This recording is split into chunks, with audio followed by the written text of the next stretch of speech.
Armstrong அவர்களுடைய கொலை வழக்கு எல்லாரும் கேள்விப்பட்டிருப்பீங்க, எல்லாரும் பார்த்துருப்பீங்க, எல்லாரும் வந்து இப்போ ஃபுல் அப்டேட்டில் இருப்பீங்க. ஏன்னா நேற்று கூட வந்து போலீஸ் வந்து ஒரு வீடியோ சிசிடிவி காட்சி வெளியிட்டிருக்காங்க. நேற்று வந்து ஒருத்தரை என்கவுண்டர் பண்ணியிருக்காங்க. இப்போ அந்த என்கவுண்டர் ஆனவர் வந்து கொலை செய்ததில் மெயினான ஆள்.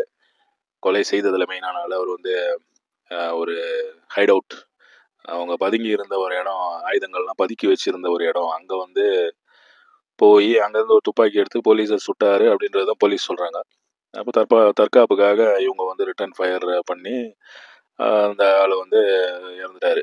2 குண்டு பாஞ்சிருக்கு, ஒன்று வயிற்றுல பாஞ்சிருக்கு, ஒன்று நெஞ்சில் பாஞ்சிருக்கு. அவ்வளோ கரெக்டாக சுட்டிருக்காங்க. அப்போ இதெல்லாம் வந்து ஃபுல்லாக வந்து ஒரு டவுட் போலீஸ் மேலே. அதுவும் இல்லாமல் போலீஸ் வந்து என்ன பண்ணியிருக்காங்கன்னா, இப்போ நேற்று ஒரு வீடியோ சிசிடிவி காட்சி வெளியிட்டிருக்காங்க. அவங்க ஒருத்தராக எப்படி வராங்க, அதை ஆரோ போட்டு அந்த வீடு கட்டுற அந்த பிளாட்டு அதெல்லாம் வந்து காட்டி போலீஸ் வந்து ஒரு சிசிடிவி வெளியிட்டிருக்காங்க. உடனே வந்து இது ஏன் இப்போ வெளியிட்டீங்க, இதுக்கு முன்னாடி என்னன்னா ஆம்ஸ்ட்ராங்குடைய துப்பாக்கியை வந்து ரிட்டர்ன் பண்ணல. ஆம்ஸ்ட்ராங் வந்து எலெக்ஷன் டைமில் ஒரு துப்பாக்கியை வந்து சரண்டர் பண்ணியிருந்தாரு. அந்த துப்பாக்கியை வந்து ஒரு கிட்ட இருந்திருந்தா அவர் தப்பிச்சிருப்பாரு. அந்த துப்பாக்கியை வந்து போலீஸ் வந்து ரிட்டர்ன் கொடுக்கல. எலெக்ஷன் முடிஞ்சதுக்கப்புறம் ஒரு புரளி ஒன்று வந்தது.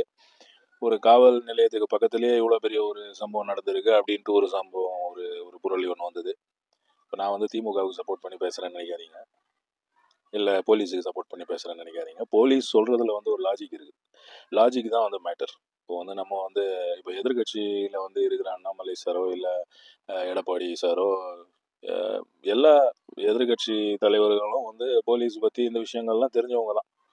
அப்போ வந்து அவங்க வந்து எவ்வளோ தூரத்துக்கு இதை அலசி ஆராய்வாங்க, எவ்வளோ தூரத்துக்கு இதில் வந்து ப்ராப்ளம் இதை பற்றி பேசுவாங்க அப்படின்றது போலீஸுக்கு நல்லா தெரியும். போலீஸ் வந்து சின்ன பிள்ளைத்தனமாக ஒரு விஷயம் பண்ணிட்டாங்கன்ற மாதிரி தான் இப்போ வெளியில் பேசினுக்கிறாங்க. வந்து ஐயோ எப்போவுமே எந்த காலத்துலேயுமே இதே தான்ப்பா இவங்க வேலை, ஓட விட்டுட்டு சுடுவாங்க. இப்போ விசாரணை படத்தில் கடைசியில் வந்து அந்த 3 பேரை நீ போய் அந்த காசு எடுப்பா அப்படின்ட்டு என்கவுண்டரில் போட்டு.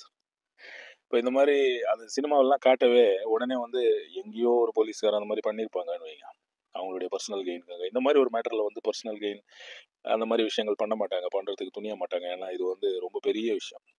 அதுவும் இல்லாமல் இப்போ இருக்கிற மீடியா இதெல்லாம் பார்த்தீங்கன்னா ஒரு சின்ன பசங்க கையிலையும் அந்த வீடியோ வச்சு பார்த்துன்னு இருக்காங்க. அந்த காலத்தில் வந்து அம்பத்தூரில் என்ன நடக்குதுன்றது வந்து சென்ட்ரலில் தெரியாது, இல்லை நம்ம மெட்ராஸ் பீச்சில் தெரியாது. அம்பத்தூரில் நடக்கிற விஷயம் 10 மடங்காக வந்து பீச்சில் தெரிய வரும். பீச்சில் நடக்கிற விஷயம் 50 மடங்காக வந்து அடையாறில் தெரிய வரும். இந்த மாதிரி பல விஷயங்கள் அந்த காலத்துக்கும் இந்த காலத்துக்கும் இருக்கிற வித்தியாசம் இருக்குது. அப்போ வந்து இதை வந்து நம்ம சும்மா ஒரு காமெடியாக பார்க்க முடியாது. காமெடியாக பார்க்க முடியாதுன்னா இப்போ வந்து அண்ணாமலை சார் வந்து பிஜேபியுடைய தலைவர், மாநில தலைவர், அவர் வந்து ஒரு ஐபிஎஸ் ஆஃபீஸர். அவர் வந்து டிசியாக இருந்தவர். ஒரு டிசியாக இருந்தவர் வந்து இது எப்படி புட்டு புட்டு வைப்பாருன்றது அவர் நடுவில் வந்து அவர் சில வார்த்தைகள்லாம் கூட யூஸ் பண்ணுவார், பார்த்துருப்பீங்க. இந்த மாதிரி இந்த கேஸ் விஷயமா இதை பற்றி பேசும்போதே ஹிஸ்ட்ரி ஷீட்டர், அவன் வந்து ஒரு ஹிஸ்ட்ரி ஷீட்டர், அதாவது அவனுக்கு ஹிஸ்ட்ரி இருக்குது, அது வந்து போலீஸில் வந்து ஹிஸ்ட்ரி ஷீட்டர் அப்படின்னு சொல்லுவாங்க. அவர் போலீஸ், அவருக்கு எல்லாம் தெரியுன்றதை வந்து அவர் காமிச்சிக்கிறார். அப்போ வந்து சரண்டரான ஒரு ஆள் தப்பிக்க மாட்டான் அப்படின்ற ஒரு கன்செப்ட் தான் வந்து இப்போ பேசின்னு இருக்காங்க. சரண்டரான ஒரு ஆள் கிடையாது, ஒரு ஆள் இல்லை சரண்டர் ஆனது, இத்தனை பேர் சரண்டர் ஆயிருக்காங்க. 9 பேர், 10 பேர், 11 பேர், 20 பேர் இப்படி சரண்டர் ஆகுறாங்கன்னு வைங்க. இல்லை ஒரு 5 பேர், இல்லை ஒரு 4 பேர் கூட இருக்கட்டும் சரண்டர் ஆனவங்க, 4 பேருடைய ஒப்பீனியனும் ஒன்றா இருக்காது.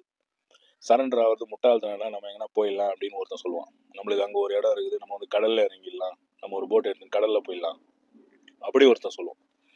இந்த மாதிரி ஒப்பீனியன்ஸ் வந்து அதில் வேரி ஆகும். இந்த இப்போ என்கவுண்டர் ஆனவர் கொஞ்சம் ஏஜ் கம்மி, 33 வயசோ 34 வயசோ என்னமோ தான் இருக்குது, அவனுக்கு வந்து அவ்வளோதான் ஏஜ். அப்போது அந்த பர்சன் வந்து இப்போ வந்து சரண்டர் ஆகிறதுக்கு அவனுக்கு உடன்பாடு இருந்திருக்காது. இதுதான் வந்து வேற ஒரு கோணத்தில் வந்து நம்ம யோசிக்கணுன்றது வந்து இது போலீஸ் வந்து எல்லாரையும் பார்த்து சிரிப்பாங்க. இப்போ வந்து ஒருத்தனும் வந்து ஒரு சேனல்லையும் ஒரு இதுலேயும் வந்துட்டு இப்போ சரண்டரான ஒருத்தன் தப்பிக்கிறது, அவனை என்கவுண்டர் பண்ணுறதுன்றது இது நியாயமா? இப்படி ஒரு அராஜகம். சரண்டரான ஒரு ஆளை தப்பிக்க விடுறதுன்றதுக்கு முன்னாடியே யோசிப்பாங்க போலீஸ். இப்போ வந்து ஒருத்தர் வந்து என்கவுண்டர் பண்ணுறாருன்னு வைங்க சார், அவர் வந்து சரண்டர் ஆனவர் சார், அவன் வந்து சரண்டர் ஆனவன், அவனை வந்து நம்ம தப்பிக்க விட்டா இது வந்து பார்க்குறவங்க நம்ம என்கொயரி வரும்போது ப்ராப்ளம் ஆகிடும்.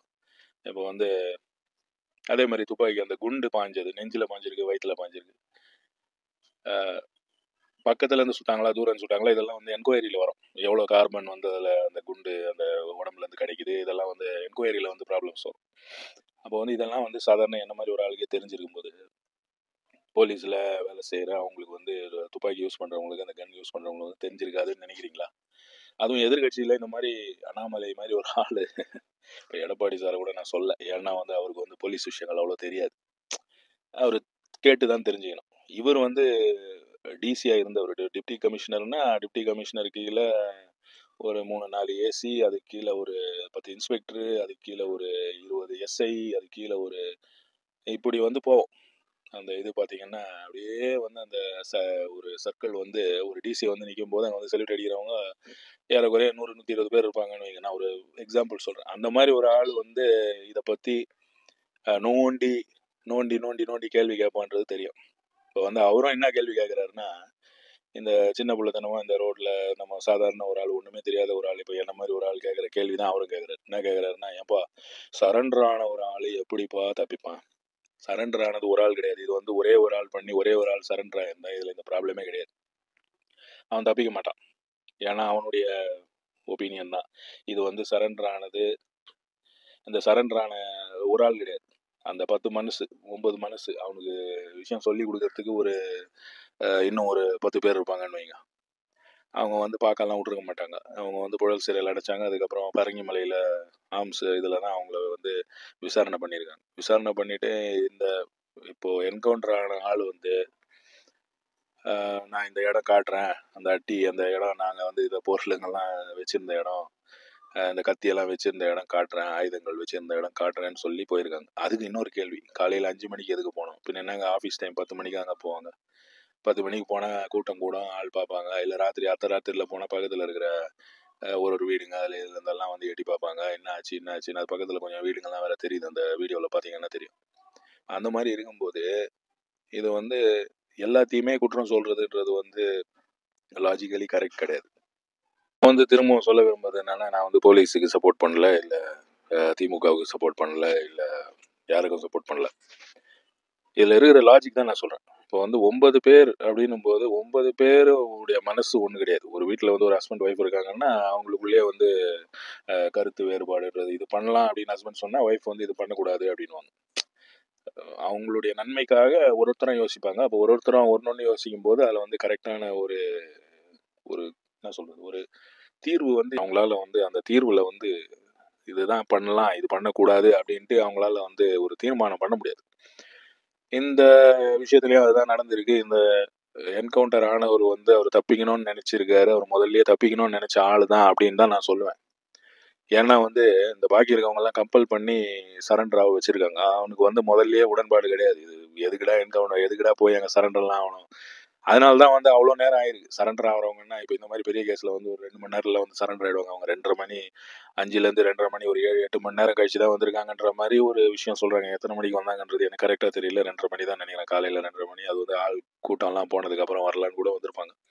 இப்படி பல விஷயங்கள் இருக்குது. இதை விட்டுட்டு நம்ம வந்து போலீஸை குற்றம் சொல்லணும், இல்லை ஆளுங்கட்சியை குற்றம் சொல்லணுன்றதுக்காக ஆளுங்கட்சி வந்து இந்த மாதிரி ஒரு சின்ன மிஸ்டேக் எல்லாம் பண்ண மாட்டாங்க. என்ன இப்போ நான் வந்து இருந்தாலே, நான் வந்து ஒரு ஆளுங்கட்சி இல்லை நான் ஒரு போலீஸ்காரன் இருந்தாலே நான் வந்து, சார் என்ன சார் இப்படி பண்ணுமா சார், இப்படி வேணாம் சார், அவனை வந்து ஜெயிலே 4 பேர் அடிச்சு நாங்கள் அவன் செத்துட்டான்னு சொல்லாமே.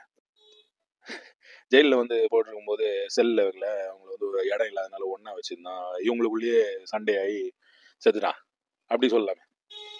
இல்லை அவன் வந்து தூக்கில் தூங்கிட்டான், அங்கே எங்கன்னா ஒரு சேனலில் இதில் கம்பியில் எங்கன்னா வந்து இதுவாகி அவனுக்கு வந்து உடம்பு சரியில்லாமல் போச்சு. இப்போ வந்து ட்ரக்ஸ் எல்லாம் வந்து ரொம்ப எக்கச்சக்கமான ட்ரக்குகள், எக்கச்சக்கமான விஷயம்லாம் இருக்குது. அவன் சாப்பாடில் வந்து ஏதோ ஒன்று மிக்ஸ் பண்ணிட்டு அந்த ஒரு ஆளை மட்டும் ஏன் அவங்க டார்கெட் பண்ணோம்? இப்போ இத்தனை பேர் சரண்டர் ஆகிருக்காங்க, இவன் வந்து இவன் தான் மெயினான ஆள் அப்படின்ட்டு இப்போ நியூஸில் வந்து பரப்பின்னு இருக்காங்க. இவன் வந்து அந்த இடம் காமிக்கிறேன்ட்டு அந்த செயினில் வந்து வீக்கர்ஸ்லிங்க வந்தான். ஏன்னா இவனுக்கு தான் வந்து பயம், இவனுக்கு தான் வந்து வாழணும்னு ஆசை இருக்குது. பாக்கி இருக்கவங்களுக்கெல்லாம் அந்த மாதிரி ஆசை இருக்குதான்னு தெரியல. அவங்க வந்து ஒரு வேளை ஒத்துக்கு நில்ல போகுது. அவங்க வந்து ஆமாங்க நாங்கள் தான் பண்ணிட்டோம் அப்படின்னு சொல்லிட்டு அப்படியே விட்டாங்கன்னா போலீஸ் வந்து அடிச்சு எவ்வளோ தான் அடிப்பாங்க. அது நீதிமன்ற காவல் இப்போ வந்து கஸ்டடியில் எடுத்து விசாரிக்கும் போது கொஞ்சம் ஓரளவு தான் அடிக்க முடியும். ஒரேடியாக அடிச்சு அவனை வந்து தொங்க விட்டுட்டு நாளைக்கு வந்து பென்ஷன் கூட இல்லாமல் அந்த அதிகாரிங்க வந்து போய் வீட்டில் உட்கார வேண்டி வரும். இப்போ செய்கிறவங்க, இப்போ அந்த மாதிரி யாராவது செய்தாங்கன்னா, அந்த மாதிரி விஷயங்கள் முன்னாடி நடந்திருக்கு. இங்கே மட்டும் இல்லை, இந்தியாவில் பல ஸ்டேட்டில் வந்து அந்த ஒரு விஷயம் நடந்து அடித்து செத்து அந்த ஆள் வந்து கஸ்டடியில் செத்து போய் அவன் என்கொயரி வந்து அவன் சஸ்பெண்ட் ஆகி இப்போ பென்னிக்ஸு அந்த ஒரு ஃபோன் கடை வச்சுருந்த பென்னிக்ஸும் அவருடைய அப்பாவும் இறந்தாங்க. இந்த மாதிரி விஷயங்கள்லாம் வந்து இதுவானதுனால போலீஸ் வந்து அவ்வளோ முட்டாள்தனமான இவ்வளோ பெரிய ஒரு கேஸில் இப்படி ஒரு விஷயம் பண்ணுவாங்களா போலீஸ் இப்படின்றத வந்து யாருமே யோசிக்க மாட்டேன்றாங்க. யோசிப்பாங்க தெரியும், ஆனால் வந்து நியூஸில் வந்து சொல்லும்போது இது இப்படி சொல்ல வேணாம். இப்போ நான் சொல்கிற மாதிரி சொன்னால் என்னை வந்து பழம்னுவாங்க. இப்போ வந்து ஒரு அரசியல் கட்சி தலைவர் வந்து நான் அந்த மாதிரி சொல்ல முடியாது. அவர் வந்து உடனே திமுகவுக்கு எதிராக தான் அவர் பேசுவார், இல்லை போலீஸுக்கு எதிராக தான் பேசணும். பேசினா தான் வந்து அவர் வந்து பழம்னு சொல்ல மாட்டாங்க. இல்லைன்னா என்னடா சும்மா லாஜிக் அது இதுன்னு ஏதோ பேசினுக்கிறான். நான் வந்து இருக்கிற விஷயத்த சொல்கிறேன். ஒரு ஆளுடைய மனசு மாதிரியா எல்லாருடைய மனசும்? இதுதான் என்னுடைய கேள்வி. அந்த 9 பேரில் 9 பேருக்கும் 9 ஒப்பீனியன் இருந்திருக்கும். இல்லை ஒரு 5 ஒப்பீனியனாவது இருந்திருக்கும். இல்லை ஒரு 4, இல்லை ஒரு 3, இல்லை ஒரு 2 ஒப்பீனியன் வரும்போது என்ன ஆகுது? ஒன்று தப்பிக்கலாம், ஒன்று சரண்டர் ஆகலாம், ஒன்று சரண்டர் ஆகக்கூடாது. ஒன்று ஓடிடலாம், ஒன்று ஓடக்கூடாது. அப்போ அன்னைக்கு வந்து ப்ரெஷர்னால எல்லாரும் வந்து சரண்டர் ஆகிட்டாங்க. சரி நானும் வரேன், இவனும் வந்திருப்பான், விழுந்திருக்கோம். அங்கே பக்கத்தில் வேறு யாராவது ஏதாவது மிரட்டியிருப்பாங்க, ஏதாவது சொல்லியிருப்பாங்க, டேய் நீங்களாம் வந்து 10-15 வருஷம் அவள் தான், நீ ஒழிஞ்ச நீ 20 வருஷம் போச்சு, அது இதுன்னு பெயில் கூட கிடைக்காது, அது இதுனால என்ன. சரி நம்ம வந்து நம்மளுக்கு தான் இருக்குது, அங்கே வந்து பொருள் வச்சுக்கிறோமே, இவனுங்களை வந்து போலீஸை வந்து இப்படி சொல்லி ஏமாற்றி அங்கே கூட்டு போய் அங்கே தப்பிக்கலாம் அப்படின்னு ஒரு வேலை. இவன் வந்து அதிபுத்திசாலியாக கூட இருப்பான். இது வந்து உண்மை. என்ன நடந்தது நம்மளுக்கு தெரியாது. நம்ம அங்கே நின்று பார்க்கல. நின்று பார்க்காம வந்து நம்ம வந்து நான் வந்து நானும் நின்று பார்க்கல. ஆனால் வந்து நான் வந்து இதனுடைய வேற ஒரு வியூ பாயிண்ட் நான் சொல்கிறேன், பாயிண்ட் ஆஃப் வியூ நான் சொல்கிறேன், அவ்வளோதான். இது எனக்கு பார்க்கும்போது அப்படி தான் தோணுது. தப்பிக்கணும் அப்படின்னு நினச்சி அவன் வந்து தப்பிச்சிருக்கலாம், தப்பிக்க முயற்சிச்சிருக்கலாம். அப்போது வந்து அவங்ககிட்ட ஆயுதம் இருந்திருக்கலாம். அந்த இடத்துல அந்த துப்பாக்கியெல்லாம் வேற காட்டுறாங்களே, அது வந்து உடனே போலீஸ் தான் வச்சுருப்பாங்க.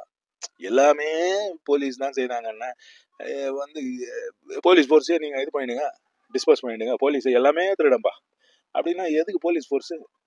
அதுதான் வந்து எனக்கு தோணுது. இது வந்து எல்லாமே எது சொன்னாலும் போய் இப்போ சிசிடிவி காட்சி நேற்று வந்து வெளியிட்டிருக்காங்க. அதில் வந்து அந்த இவர் ஆம்ஸ்ட்ராங் வெட்டுற அந்த சைடு வந்து பிளர் பண்ணி அந்த ஒருத்தராக வர்றதை காட்டி அந்த ஜல்லி போடுற அந்த மிஷினு வேலை செய்து அது பக்கத்தில் நிறைய பேர் இருக்காங்க. ஒருத்தர் ஓடுறாங்க, ஒருத்தராக வரான். ஒருத்தரை காட்டும்போது அவனுடைய பாடி லாங்குவேஜ், அவனுடைய அந்த ஃபேஸ் எல்லாம் மேட்ச் ஆகுது. நீங்கள் அந்த இது வீடியோ பார்த்தீங்கன்னா தெரியும். ஒன்றும் இல்லை இல்லை இல்லை இது வந்து சும்மா போலீஸ் ஜோடிச்சதுப்பா, எல்லாமே போலீஸ் வந்து ஜோடிச்சது, எல்லாமே பொய்னா, எல்லாமே வந்து போலீஸ் வந்து ஜோடிச்சது, எல்லாமே போலீஸ் இது பேசுறதெல்லாம் பொய் அப்படின்னா போலீஸ் டிபார்ட்மெண்ட்டே வேணாங்க. அரசியல்வாதிகளே வந்து நீங்களே போய் பிடிங்க. வேற வேற என்ன சொல்றது? இல்லை நான் வந்து இப்போ அண்ணாமலை சாரியோ இல்லை எடப்பாடி சாரியோ இல்லை பாமக கட்சி நம்ம ராம்தாஸ் சாரியோ யாரையும் நான் வந்து பர்சனலாக நான் வந்து குற்றம் சொல்ல. எல்லாரும் வந்து இப்போ சீமானு அவர் எல்லாம் இதான் சொல்கிறாங்க. அந்த சாட்டை துரைமுருகனை வந்து அரெஸ்ட் பண்ணாங்க. அவர் வந்து ஒரு வார்த்தை யூஸ் பண்ணாரு, அந்த வார்த்தை வந்து என்னன்னே தெரியாதுன்ட்டார் ஒரு கட்சியில். ஐயோ எனக்கு அந்த வார்த்தையே தெரியாது.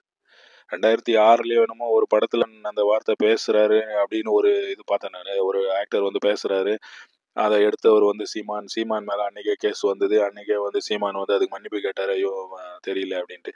அதே வார்த்தையை திரும்பி யூஸ் பண்ணியிருக்காரு. அது சீமான் வந்து வீம்புக்குன்னா அவர் என்ன சொல்றாருன்னா, சீமானா இப்போ என்ன அரெஸ்ட் பண்ண, இப்போ என்ன பிடி, இப்போ என்ன என்ன இது சின்ன பசங்க இந்த ரோட்ல இது பால் போட்டு கிரிக்கெட் விளையாடும் போது சண்டை மாதிரி இருக்கு.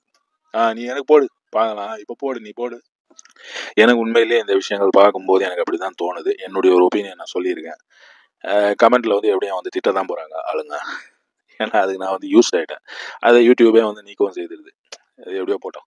ஆனால் இந்த ஒரு விஷயம் இது பார்க்கும்போது வந்து எனக்கு வந்து தோன்றது தான், இது இப்படி நடந்திருக்கலாம், இவன் வந்து அப்படி யோசிச்சிருக்கலாம், அதனால அவன் செய்திருக்கலாம். இதனுடைய உண்மை எப்படியும் வெளியே வரும். அதுதான் வந்து ஒரு விஷயம். சத்தியமேவ ஜெயத்தேன்றது வந்து அதை நான் நம்புறேன். உண்மை வந்து எப்படியும் வெளியே வரும். அது வெளியே வரும்போது பார்க்கலாம்.